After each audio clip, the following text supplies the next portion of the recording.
Israel Hamas మధ్య భీకరమైన పోరు జరుగుతున్న విషయం తెలిసిందే. అయితే గత నెల 31న ఇరాన్ రాజధాని టెహరాన్లో హమాస్ చీఫ్ ఇస్మాయిల్ హానియాను ఇజ్రాయెల్ ఇంటెలిజెన్స్ మొసాద్ హతమార్చిన విషయం తెలిసిందే.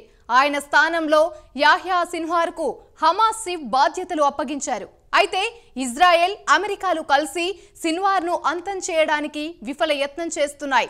గత 10 నెలల నుంచి ఇదే పనిలో ఉన్న ఆయన మాత్రం తప్పించుకొని తిరుగుతున్నాడు. వీరి చేతికి చిక్కడం లేదు. ఇటీవలే వచ్చిన వార్తల ప్రకారం బూర్ఖా ధరించి తిరుగుతున్నాడని ఇంటర్నేషనల్ మీడియాలో వార్తలొచ్చాయి. మరి సిన్వార్ను ఇజ్రాయెల్ మట్టుబెట్టాలంటే చాలా సమయం పడుతుందన్న టాక్ అయితే వినిపిస్తుంది. ఆ వివరాలేంటో చూద్దాం.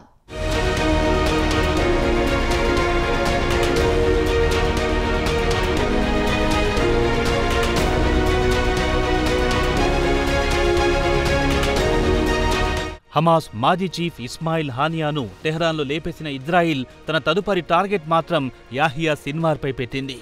గత 10 నెలల నుంచి ఇటు అమెరికా అటు ఇజ్రాయిల్ సిన్వార్ను లేపేయడానికి గట్టి ప్రయత్నాలు చేసినా ఆయన మాత్రం వీరి చేతికి చిక్కకుండా తప్పించుకు తిరుగుతున్నాడు. సిన్వార్ను లేపేయాలంటే మరింత సమయం పట్టే అవకాశాలు కనిపిస్తున్నాయి.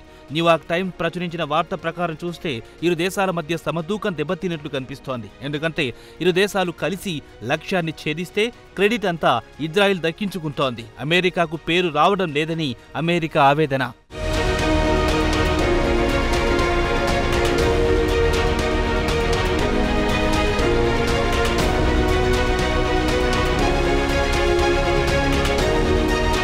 ఇక ఇజ్రాయెల్కు పూర్తి సమాచారం ఇచ్చేది మాత్రం అమెరికానే. సిన్వార్ను తప్పిస్తే మిగిలిన వారి సమాచారమంతా అమెరికానే ఇజ్రాయెల్తో పంచుకుంది. అలాగే ఇజ్రాయెల్ కూడా తమకు సహకరిస్తుందని అమెరికా భావించింది. అయితే ఆ స్థాయిలో ఇజ్రాయెల్ నుంచి సమాచారం అందకపోవడంతో అమెరికా గుర్రుగా ఉంది. హమాస్ చెరలో అమెరికా పౌరులు బందీలుగా ఉన్నప్పుడు వారిని విడిపించడానికి ఇజ్రాయెల్ చొరవ చూపించలేదనేది అమెరికా అసంతృప్తి కారణంగా కనిపిస్తోంది.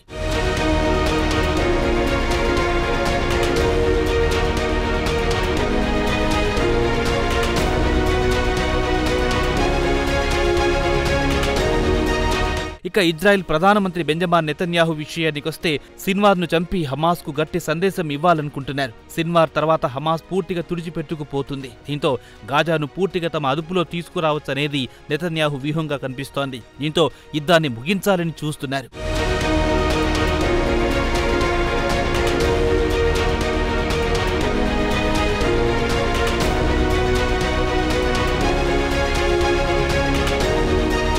అయితే సిన్వార్ను అంతం చేయడం అంత తేలిక కాదని తేలిపోయింది. దీనికి కారణం సిన్వార్ తన కమ్యూనికేషన్ వినియోగించడంలో అత్యంత జాగ్రత్త వహిస్తున్నారని న్యూయార్క్ టైమ్స్ వెల్లడించింది.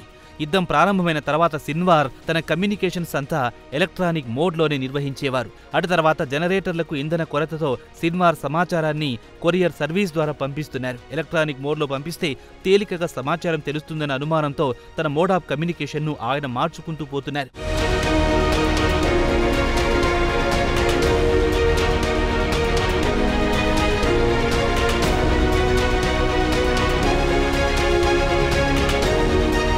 అయినా సిన్వార్ను అంతం చేయడానికి ఇటు అమెరికా ఇజ్రాయెల్ ఇంటెలిజెన్స్ ఒకరికొకరు సహకరించుకుంటున్నారు.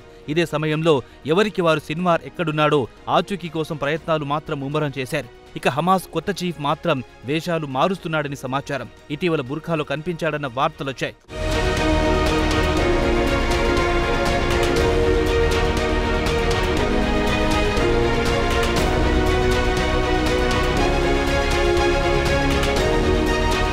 తో 1962లో ఖాన్ యూనిస్లో పుట్టిన యూనిస్ అంచెలంచెలుగా హమాస్ టాప్ లీడర్గా ఎదిగాడు.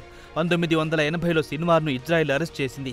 గాజాలో ఇస్లామిక్ యూనివర్సిటీలో ఇజ్రాయెల్కు వ్యతిరేకంగా కుట్రలు పన్నాడని అరెస్ట్ అయ్యాడు. గ్రాడ్యుయేషన్ పూర్తయ్యాక ఫైటర్స్ నెట్వర్క్ను ఏర్పాటు చేశాడు. యువకులకు శిక్షణ ఇచ్చాడు. అటు తర్వాత ఆయన గ్రూప్ కాస్త ఖాసీం బ్రిగేడ్గా మారింది. హమాస్ మిలిటరీ గ్రూప్లో ఖాసీం బ్రిగేడ్ విలీనమయ్యింది. ఖాసీం బ్రిగేడ్ హెడ్ మహమ్మద్ దయీఫ్ను ఇటీవలే మొసాద్ లేపేసింది. అయితే గతేడాది అక్టోబర్ 7న ఇజ్రాయెల్పై దాడులకు స్కెచ్ వేసింది మాత్రం సిన్వార్ అనే తాకుంది.